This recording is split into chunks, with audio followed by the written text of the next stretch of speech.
नमस्कार दोस्तों। आज हम सुनेंगे मालती जोशी जी द्वारा लिखित कहानी अंतिम संक्षेप भाग 2। तो ये कहानी शुरू करते हैं। तब से उनका घर मनीष के लिए शरण स्थली बन गया है। रनचंडी सी अपनी पत्नी से जब भागने की कोई राह नहीं मिलती तो आकर माँ के आंचल में दुबक जाता है। पति पत्नी का झगड़ा तब गौन हो जाता है और सास बहू में शीत युद्ध ठन जाता है। इस बार मनीष को देखे हफ्तों बीत गए हैं और उनका जी घबराने लगा है। चीनू मीनू को भी बहुत याद कर रही है वो, पर एकाएक महिमा के यहाँ जाने का वो साहस नहीं जुटा पाती। हाँ, उस घर को महिमा का घर ही समझती हैं, इसलिए तो वहाँ जाने के लिए बहाने तलाशती रहती हैं। यूँ तो कुसुम पिछले हफ्ते पीहर से लौटी है। मीनू के लिए आम पापड़ की सौगात भी लाई है, पर उतना सा कारण महिमा के घर जाने के लिए काफ़ी नहीं लगता। कल मिसेस नायर केले के चिप्स और काजू के पैकेट दे गई हैं। उनकी ये पड़ोसन जब भी केरल जाती है उनकी फरमाइश पर ये चीज़ें जरूर लाती है। सावित्री से कहकर उन्होंने थोड़ी मठरियाँ भी बनवा ली। बच्चों के लिए पूरी डलिया भर सामान हो गया, तब जाकर उन्हें संतोष हुआ। अब वो निसंकोच उस घर की घंटी बजा सकती हैं। तैयार होते हुए भी याद कर रही थी कि पिछली बार उस घर कब जाना हुआ था। हाँ, 14 फरवरी को गई थी। मनीष की शादी की सालगिरह थी। दिन भर वे फोन के पास बैठे निमंत्रण की राह देखती रही। उनके कान दरवाजे पर ही लगे रहे कि शायद दोनों आशीर्वाद लेने ही चले आए, पर उन्हें अंततः निराशा ही हाथ लगी। आखिरकार मिठाई और फल फूल लेकर शाम को वो खुद ही चल पड़ी। यहाँ पहुंचकर देखा उत्सव का कोई माहौल नहीं था, उल्टे घर पर एक सन्नाटा सा पसरा था। उन्होंने हंसते हुए कहा, अरे आज तुम लोगों को याद भी है कि कौन सी तारीख है? लड़ने से फुर्सत मिले तब तो याद रहेगा। सोफे में धंसी हुई मीनू बुदबुदाई। उसका वाक्य पूरा भी न हुआ कि महिमा उस पर झपटी। उन्होंने लपक कर उसका हाथ पकड़ लिया। ये क्या कर रही हो? सियाने लगे पर ये कोई हाथ उठाता है? महिमा एकदम फुफकार उठी।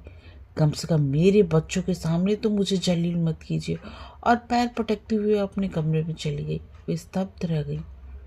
क्या इस तरह अपमानित होने के लिए ही वो इतनी दूर से आई हैं? मन तो हुआ कि उल्टे पैरों लौट जाए, पर बच्चों का उदास चेहरा देखकर रुक गई।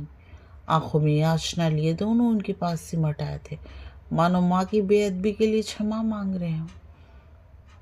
उनके सिर पर हाथ फेरते हुए फिर वे बच्चे के ही कमरे में जाकर बैठ गई। थोड़ी देर बाद वातावरण जलकर हल्का हो गया तो मीनू उन्हें वो पेंटिंग दिखाई जो उसने पापा मम्मी के लिए बनाई थी। चीनू भी प्यारा सा कार्ड बना लाया था। सुबह चाय की मेज पर ही सरप्राइज देने का विचार था, पर झगड़ा शायद उससे भी पहले शुरू हो गया था। पापा सुबह से ही गायब है, खाने पर भी नहीं आए। झगड़ा किस बात पर हुआ था क्या पता, और आजकल कारण की तो शायद जरूरत ही नहीं पड़ती, दोनों सामने पड़ते ही शुरू हो जाते हैं, मीनू ने बताया। सच दादी, हम लोग तो इतने बोर हो जाते हैं कि क्या बताएं। दोस्तों के सामने इतनी शर्म आती है कि बस। चीनू गुनगुना रहा था। सच कहता हूँ, मैं किसी दिन घर छोड़कर भाग जाऊंगा। धत पगले, ऐसी बात नहीं करते, उन्होंने उसे पुचकारते हुए कहा। पर वे सचमुच डर गई थी। इस कच्ची उम्र का कोई भरोसा है? आवेश में बच्चे कुछ भी कर सकते हैं, पर इनके माँ बाप को अक्ल आए तब ना। बच्चों को समझा बुझाकर चलने को हुई तो महिमा ने आकर रास्ता रोक लिया। नहीं मम्मी जी, आप इस तरह चली जाएंगी तो मैं समझूंगी आप नाराज होकर जा रही हैं। ये खूब रही, पहले तो बदतमीजी करो और फिर आकर लाड लड़ाओ। तब तक चीनू रिक्शा ले आया था, पर महिमा ने उसे लौटाते हुए ऐलान कर दिया, दादी खाना खाकर जाएंगी। वे चाहती तो जिद कर सकती थी, पर बहू के आंसू धुले चेहरे को देखकर ममता हो आई। माँ की मनुहार भरी मुद्रा देखकर बच्चों के चेहरे भी खिल उठे थे। बेचारी दिन भर घर में मुंह लटकाए बैठे थे। घर का माहौल बदलते ही खुशी खुशी संगी साथियों से मिलने चले गए। घर सूना हो गया। उस एकांत का लाभ उठाते हुए वे बोली, महिमा मैं यहाँ खाना खाने नहीं आई थी, मैं तो तुम लोगों की खुशी में शरीक होने आई थी। पर यहाँ कर पता चला खुशी नामक चीज ही इस घर से गायब है। महिमा ने उनका वाक्य पूरा किया। और अब आप उसके लिए मुझे ही दोषी ठहराएंगी, ठीक है ना? उन्होंने कोई जवाब नहीं दिया, चुपचाप मटर की फलियां छीलने बैठ गईं। वे व्यर्थ के विवाद से बचना चाहती हैं। इस उम्र में ये तनाव उनसे झेले नहीं जाते। पर महिमा तो कमर कसकर बैठी थी शायद, इसलिए मम्मी जी को मनुहार करके रोक लिया। मम्मी जी, वो शुरू हो गई थी, पानी अब सचमुच सिर से ऊपर होता जा रहा है। मेरी सहनशीलता की सारी सीमाएं समाप्त होती जा रही हैं। इस तरह हिम्मत नहीं हारते महिमा, औरत को सहना ही पड़ता है। उसकी सहन शक्ति बल पर ही तो गृहस्थी की इमारत खड़ी होती है। वो तो नींव है घर की। क्यों? घर क्या अकेली औरत का होता है? जो कुछ सहना है झेलना है वो क्या सिर्फ उसी के मत्थे आएगा? पुरुष की कोई जिम्मेदारी नहीं है? मैं तुमसे बहस में नहीं जीत सकती महिमा, क्योंकि मेरे पास डिग्रियां नहीं है, सिर्फ अनुभव है। उसी के आधार पर कह सकती हूँ कि तुमने अभी सहा ही क्या है। अपने बाबूजी को तो तुमने ढलती उम्र में ही देखा है। तुम नहीं जानती कि अपने जमाने में वे क्या हुआ करते थे। घर में पाँव देते थे तो सन्नाटा सा खिंच जाता था। बच्चे, नौकर चाकर, कोई उनके सामने नहीं पड़ता था। पहले उनके तेवर का अंदाजा लगाया जाता था, उसके बाद ही कोई बात होती थी। लेकिन ऐसे आदमी के साथ भी निभा ले गई मैं। पूरे 40 साल तक डटी रही। अगर घर में रोज महाभारत मचता तो क्या हासिल होता? बच्चे क्या किसी लायक बन पाते? उल्टे घर से भाग लेते। ये घर छोड़ने वाली बात भी अनायास ही कह गई थी। शायद चीनू की बात मन में घर कर गई हो। बाबूजी पुलिस वाले थे ना, माँ ने उसास भरकर कहा। रोब दाब तो उनका होना ही था। पीते पिलाते भी रहे होंगे, पर कम से कम दूसरी औरतों का चक्कर तो न था। बहुत सारी न सही, पर एक औरत तो उनकी जिंदगी में भी आई थी। क्या कह रही हैं? सच ही कह रही हूँ मैं। कितनी शांति से, कितनी इत्मीनान से कह रही हैं। तो क्या है तौबा मचाऊं? वह तो उस वक्त भी नहीं मचाई थी, अब बासी कड़ी में उबाल क्यों दूं? और सच पूछो तो बवाल मचाने जैसा कुछ था भी नहीं। एक बात थी जो उठने से पहले ही दब गई। इनकी बुआ की ननद थी। एक तो उस रिश्ते से शादी संभव नहीं थी, जिस पर वह बाल विधवा भी थी। उस जमाने में तो ऐसे ब्याह की कोई सोच भी नहीं सकता था। इसी बात पर पढ़ाई लिखाई छोड़कर वे पुलिस में भर्ती हो गए थे। पीने की लत भी शायद तभी से पाल ली थी। आपको बुरा नहीं लगता था? क्यों नहीं? पर मैंने उस बात को प्रारब्ध का लेख समझकर स्वीकार कर लिया था। एक बार अगर भाग्य के लिखे से समझौता कर लो तो सहने में आसानी हो जाती है। वाह, क्या जीवन दर्शन है, क्या फिलॉसफी है। जब तक ये समझ पाती कि महिमा उनकी प्रशंसा कर रही है या उपहास, उसका स्वर आक्रामक हो उठा। आप सोच रही होंगी आपने बड़ा भारी त्याग किया है, एक आदर्श स्थापित किया है, पर शायद आप नहीं जानती कि आपने अपने आप को छला है। अपने बच्चों के साथ भी अन्याय किया है। क्या बात करती हो? उल्टे मैंने तो बच्चों का मुंह देखकर यह जहर का घूंट पिया था। यही तो मैं कह रही हूँ, क्यों पिया था यह जहर? बच्चों के सामने अपनी सहनशीलता की गलत मिसाल कायम करने की क्या जरूरत थी? अब आपके बच्चे अपनी बीवियों से भी उस दरिया दिली की अपेक्षा रखते हैं। वे भी चाहते हैं कि उनकी सारी कारगुजारी आंख मूंद कर स्वीकार कर लूं और आवाज भी न उठाऊं। ये नहीं होगा, मैं कह देती हूँ। महिमा, उन्होंने शांत स्वर में कहा, मेरी पीढ़ी का जो धर्म था मैंने निभाया। वो धर्म तुम्हारा नहीं हो सकता। मुझे मालूम है, हम दोनों की सोच में पूरे 32 साल का अंतर है।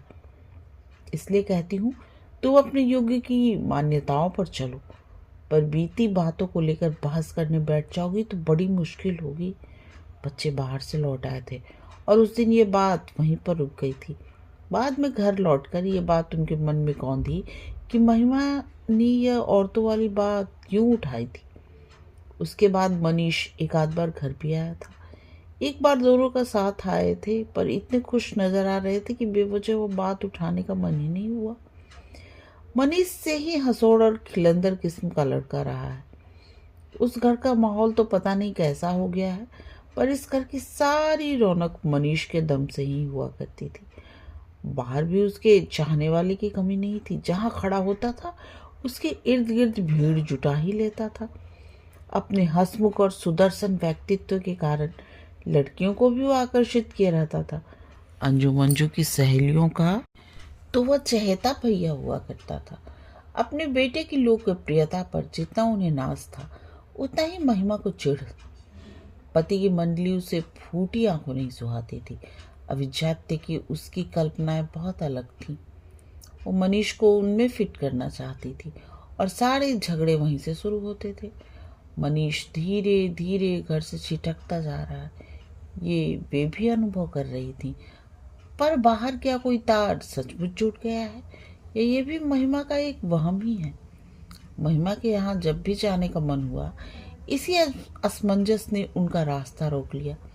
किसी भी अप्रिय विवाद से ये हमेशा बचना चाहती हैं और महिमा है कि बहस के लिए जैसे हमेशा तैयार खड़ी रहती है। उस दिन भी वही हुआ। उस दिन भी वो जाना नहीं चाह रही थी। फल फूल की डलियां वहीं पैसेज के रैक पर पड़ी रहीं। तीसरे दिन सुबह सुबह घंटी बजी। दरवाजा खोलकर देखा तो मीनू थी। उन्होंने लपक कर उसे अंग में भर लिया। चलो अपनी बूढ़ी दादी की तुम्हें याद तो आई। मैं 2 दिन से पोटली बांध कर बैठी हूँ, पर निकलना ही नहीं हो पाया। लेकिन कहते हैं ना, दिल से दिल की राह होती है। उनकी बात पूरी होने से पहले ही मीनू छिटक कर सोफे पर जा बैठी और गंभीर स्वर में बोली, दादी, घर से किसी का फोन आया तो बताना मत कि मैं यहाँ हूँ। क्या मतलब? उस दिन आपने चीनू से कहा था ना कि अगर कभी भागने का मन हो तो सीधे मेरे यहाँ चले आना, मैं छुपा लूंगी। तो तुम भाग कर आई हो? जी। क्या फिर कोई झगड़ा हुआ है? हुआ तो नहीं है, पर होगा जरूर। पापा टूर पर दिल्ली गए हुए हैं, साथ आज ही लौटने वाले हैं। मम्मी को पता चला है कि मोनिका आंटी भी उनके साथ गई है, पर शाम से ही भरी बैठी हैं। पापा के आने भर की देर है, फिर देखिए आज कैसा धमाका होता है। उफ दादी, ये सब हमारे घर में ही क्यों होता है? ये मोनिका आंटी कौन है? पापा की कलीग हैं, मिसेस भटनागर। हो सकता है वे दफ्तर के काम से गई हूँ। हाँ, क्यों नहीं हो सकता, पर मम्मी की कल्पना तो पंख लगाकर उड़ती है ना। हवा देने वाले भी तो कम नहीं है। दफ्तर के ही किसी शुभचिंतक ने उन्हें फोन किया था। छी, मनीष ये क्या कर रहा है? वो तो जैसे शर्म से गड़ गई। आज इतनी सी लड़की के सामने वे किस तरह अपराधी अनुभव कर रही हैं। पर उस इतनी सी लड़की का अगला वाक्य सुनकर तो वे विस्मित ही रह गई। वो कह रही थी, अगर मम्मी की आशंका सच भी है तो उपाय क्या है? ये आफत तो उनकी खुद बुलाई है। अगर घर में रात दिन चकचक मची रहे तो आदमी बाहर स्नेह और सहानुभूति खोजता ही है। इसमें आश्चर्य क्या है और गलत भी क्या है?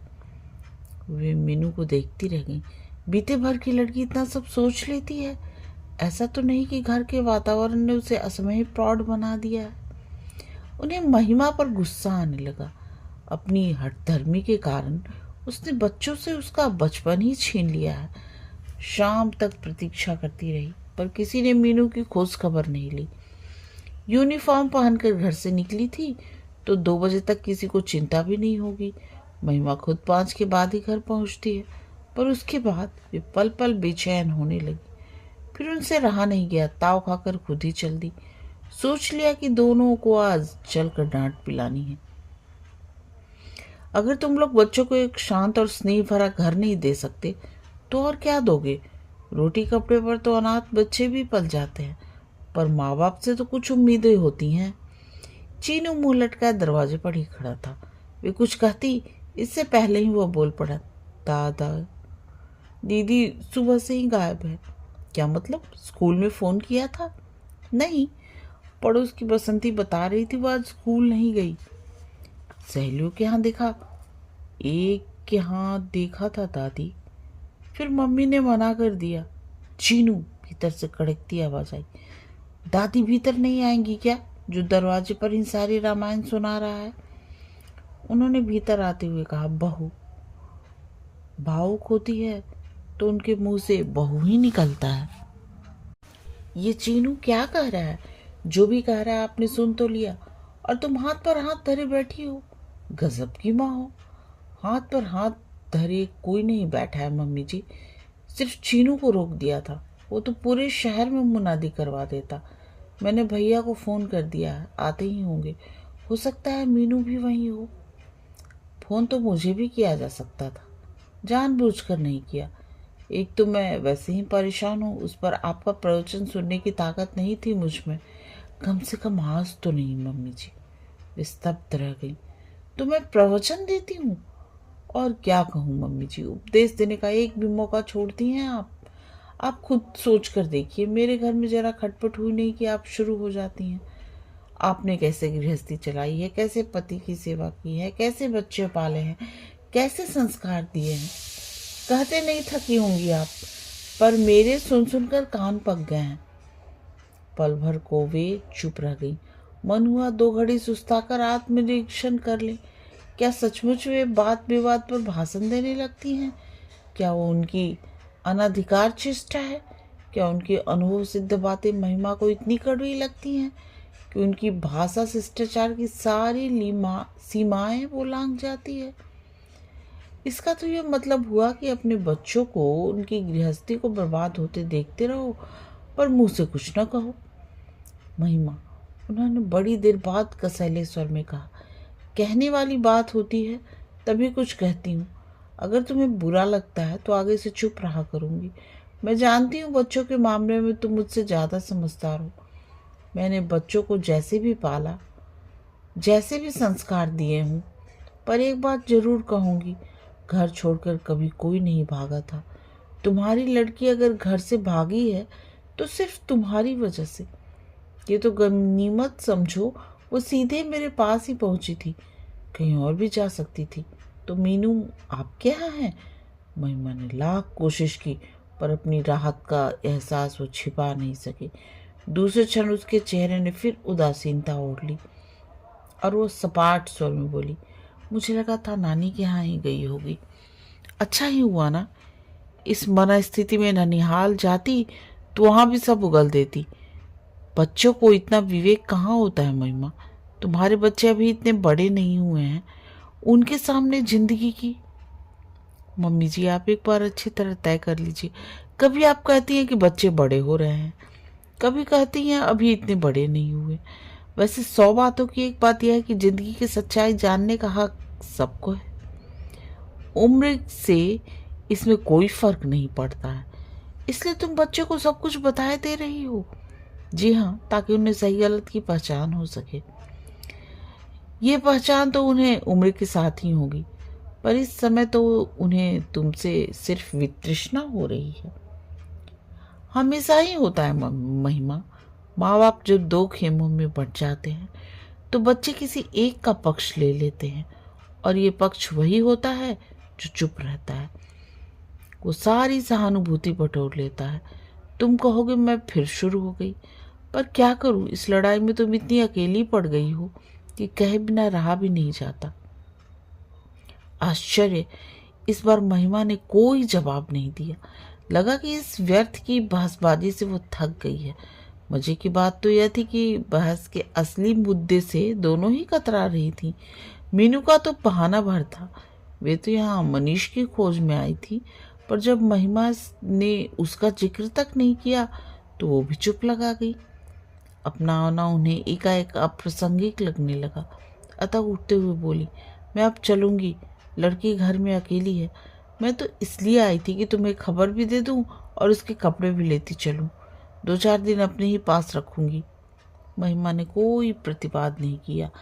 चीनू तब तक रिक्शा लाता, वो मीनू का बैग भर चुकी थी। लौटते हुए उनकी आंखों के सामने महिमा का बुझा बुझा सा चेहरा घूमता रहा। इतना हताश और उदास उसे पहले कभी नहीं देखा था।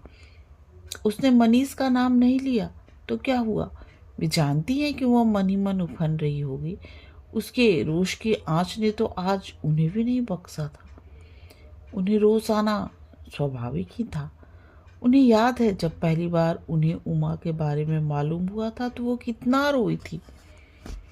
बच्चे अगर गोद में ना होते तो वे कुएं में छलांग लगा देती। अपनी सोने से हर गृहस्थी पल भर में उनके लिए मिट्टी हो गई थी। सतीश और अंजू को उठाकर वे सीधे अजमेर अपने पीहर पहुंच गई थी। महीना भर खूब आनंद में भरपूर लाड प्यार में बीता। फिर लगा कि धीरे धीरे भाभीियों के तेवर बदलने लगे हैं। ननद के पास बैठकर हंसी ठिठोली करना, उसकी पसंद की चीज़ें बनाना, बच्चों के लिए खेल खिलौने लाना, ये बातें धीरे धीरे कम होने लगी। कहाँ तो वे उसे पानी का गिलास नहीं उठाने देती थी। अब कई बार शाम को पूरा चौका उसके भरोसे छोड़ पति के साथ घूमने निकल जाती। सिनेमा जाते ननद को साथ ले जाना भी उन्हें नागवार गुजरता। भाइयों के स्नेह के उताप में भी कुछ कमी आने लगी। माँ की आंखें भी जैसे कुछ पूछती सी लगती। 3 महीने बीतते बीतते उसका मन भर गया और वो चुपचाप घर लौट गई। अच्छा ही हुआ जो जाते समय कोई तमाशा करके नहीं गई थी, नहीं तो लौटने का रास्ता भी नहीं रह जाता। गृहस्थी की गाड़ी पुनः ठीक ऐसे चल पड़ी मानो बीच में कोई व्यवधान ही ना आया हो। फिर मनीष और मंजू भी आ गए। अपने घर परिवार में वो पूरी तरह रच बस गई। लेकिन फिर भी जब कभी बाबूजी किसी काम से कानपुर की ओर निकल जाते, उनकी रातों की नींद गायब हो जाती। दिल पर जैसे सांप लौटने लगते। अपनी यह कमजोरी वो महिमा के सामने कभी स्वीकार नहीं करेंगी, क्योंकि वह उसके सामने छोटी नहीं पड़ना चाहती। वो जानती हैं कि महिमा उनकी तरह ढुलमुल नहीं रहती। जिस दिन पानी सिर से ऊपर निकल जाएगा, छिटक कर दूर खड़ी हो जाएगी। उसके पास सिर्फ संकल्पों का बल ही नहीं, साधन भी है। वे भी अगर महिमा की तरह सक्षम होती तो शायद आज चित्र कुछ दूसरा होता। पर वे सहीदाना भाव लिए अपना दाम्पत्य निभाती रहीं, क्योंकि पति को जीतने का ये एक नुस्खा उनके पास था। इसी समर्पण भाव के कारण बाबूजी जीवन के अंतिम क्षणों तक आश्रित बने रहे। खैर, वह तो एक अधूरी प्रेम कथा थी, एक भूली बिसरी प्रणय का था, जिसे उनकी कल्पना ने ही हवा देकर बड़ा बना दिया था। अगर किन्हीं तरल क्षणों में बाबूजी आत्मनिवेदन न करते तो शायद उन्हें पता ही नहीं चलता। पर यह मनीष, लगता है यह तो सचमुच रास रचा रहा है। अगर ये मिसेस भटनागर वाली बात सच है तो मनीष के घर को अब भगवान भी नहीं बचा सकते, क्योंकि एक बात तो तय है, महिमा अन्याय कभी बर्दाश्त नहीं करेगी और हर बार उसे ही कटघरे में खड़ा नहीं किया जा सकता। घर लौटकर देखा ड्राइंग रूम में एक सूटकेस पड़ा है। कौन आया है? उन्होंने पूछा। पापा है, मीनू ने बताया। पापा? अब इस वक्त कौन सी गाड़ी है? दोपहर को ही आ गए थे, शायद सीधे दफ्तर चले गए और फिर दफ्तर से घर जाने की हिम्मत नहीं पड़ी होगी। महिमा ठीक ही तो कहती है, बिगड़ैल बच्चे की तरह पहले तो शैतानी करता है, माँ के अंचल में मुंह छिपाने चला आता है। कब तक चलेगा यह सब? कब तक वे उसकी ढाल बनी रहेंगी, उसकी पैरवी करती रहेंगी? बेटे के साथ साथ उसका विवेक भी खो गया है। पापा कहाँ हैं तेरे? फ्रेश हो रहे हैं। इस सोफे पर बैठकर उसकी प्रतीक्षा करती रही।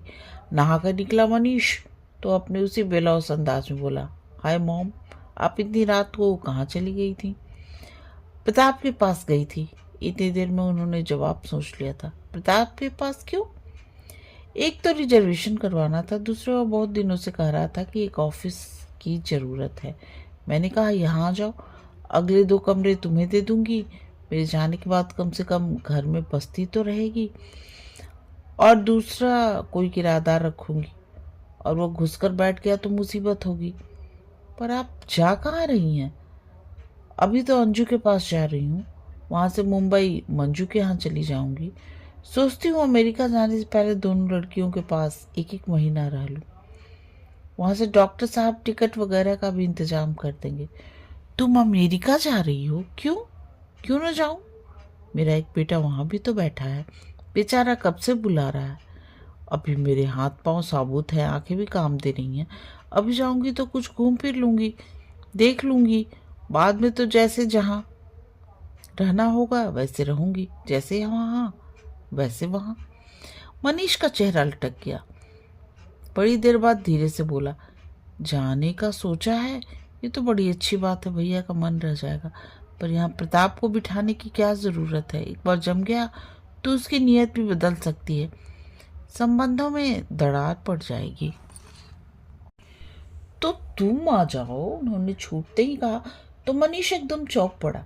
पता नहीं क्यों उनके अवचेतन में ये बात घर कर गई थी कि लड़का बेघर हो गया है, इसलिए भाग गया है। अपनी चार दीवारी में आएगा तो उसका मन स्थिर हो जाएगा।